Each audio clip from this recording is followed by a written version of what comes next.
नमस्कार, जय Hind, Vande Mataram. Today breaking news में आप सभी का स्वागत है। चलिए जानते हैं सुबह से लेकर शाम तक की तमाम बड़ी खबरों। अगली बड़ी खबर की बात करें तो देश में घटे कोरोना केस 24 घंटे में 2,59,000 नए मामले, 4209 लोग की मौत। कोरोना संक्रमण के नए मामलों में पिछले दिन की तुलना में गिरावट दर्ज की गई है और मौत की संख्या में बढ़ोतरी हो गई है। स्वास्थ्य मंत्रालय की ओर से जारी ताजा आंकड़ों के अनुसार पिछले 24 घंटे में 2,59,551 नए मामले दर्ज किए गए हैं और 4209 संक्रमितों की जान चली गई है। वही 3,57,295 लोग कोरोना से ठीक हुए हैं, यानी 1,01,953 एक्टिव केस कम हुए हैं। इससे पिछले दिन जो है 2,76,000 नए केस दर्ज किए गए थे। वही 3,874 लोगों की जान चली गई थी। वही अब कुल संक्रमितों की संख्या बढ़कर 2,60,31,991 हो गई है। डिस्चार्ज हुए लोगों की संख्या 2,27,12,735 हो गई है। वही कुल एक्टिव केस की संख्या अब 30,27,925 पर पहुंच गई है। वही मौत का आंकड़ा 2,91,331 हो गया है। अगली बड़ी खबर की बात करें तो रेल यात्री ध्यान दें, इस राज्य में करनी है यात्रा तो आरटीपीसीआर टेस्ट की नेगेटिव रिपोर्ट रखना होगा साथ। कोविड-19 के पहले वेव में ट्रेनों का परिचालन लगभग 3 माह तक बंद कर दिया गया था। सेकेंड वेव में कई ट्रेनों का परिचालन सामान्य दिनों की तरह हो रहा है, लेकिन टाटानगर स्टेशन पर दूसरे राज्य से आने वाले यात्रियों की कोविड जाँच की जा रही है और हर दिन औसताना 5 यात्री कोरोना पॉजिटिव निकल रहे हैं। इसे देखते हुए साउथ सेंट्रल रेलवे ने नया आदेश जारी किया है, जिसके तहत महाराष्ट्र आने वाले यात्रियों के लिए आरटीपीसीआर टेस्ट की नेगेटिव रिपोर्ट अपने साथ रखना अनिवार्य होगा। यानी यात्रा से 48 घंटे पहले नेगेटिव रिपोर्ट साथ रखना होगा, तभी संबंधित यात्री यात्रा कर सकते हैं। महाराष्ट्र सरकार ने इसे तत्काल प्रभाव से लागू कर दिया है। अगली बड़ी खबर की बात करें तो अब पूरब से उठे तूफान का खतरा, उड़ीसा, बंगाल समेत 5 राज्यों को केंद्र सरकार का अलर्ट। तौते के बाद अब देश के सामने यस तूफान का खतरा मंडरा रहा है।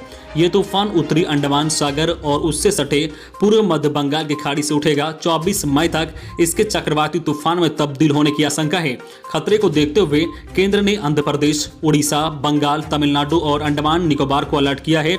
केंद्र के मुताबिक 26 मई को तूफान बंगाल के तटों से टकराएगा। केंद्र ने 5 राज्यों से कहा है कि कोविड मरीजों को सुरक्षित जगह पर पहुंचाने की तैयारी रखें। सभी अस्पतालों में पर्याप्त पावर बैकअप होना चाहिए। इमरजेंसी कमांड सिस्टम और इमरजेंसी ऑपरेशन सेंटर और कंट्रोल रूम को तुरंत एक्टिव करें, नोडल अफसर तैनात करें और उसकी कॉन्टैक्ट डिटेल स्वास्थ्य मंत्रालय को उपलब्ध कराएं।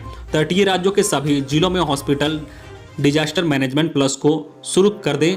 इन जिलों में अस्पतालों में आपातकालीन स्थिति में लिहाज से तैयारियों का रिव्यू भी कर लिया जाए। अगली बड़ी खबर की बात करें तो डॉक्टरों से बात करते हुए भावुक हुए पीएम मोदी, बोले ब्लैक फंगस नई चुनौती, बच्चों को बचाना जरूरी। प्रधानमंत्री नरेंद्र मोदी शुक्रवार को कोरोना संकट के मद्देनजर अपने संसदीय क्षेत्र वाराणसी के डॉक्टर से सीधा संवाद किया।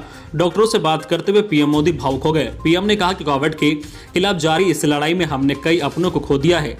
पीएम मोदी ने अपने संबोधन में कहा कि मैं काशी का एक सेवक होने के नाते हर एक काशीवासी का धन्यवाद देता हूँ। मैं विशेष रूप से हमारे डॉक्टर, नर्सेस और अन्य स्वास्थ्य कर्मियों ने जो काम किया है वो सराहनीय है। इस वायरस ने हमारे कई अपनों को हमसे छीन लिया है। मैं उन सभी लोगों को अपनी तरफ से श्रद्धांजलि देता हूं, उनके परिजनों के प्रति संवेदना व्यक्त करता हूं। प्रधानमंत्री नरेंद्र मोदी ने कहा कि कोरोना की दूसरी लहर में कई मोर्चों पर हम एक साथ लड़ रहे हैं। इस बार संक्रमण दर भी पहले से कई गुना ज्यादा है।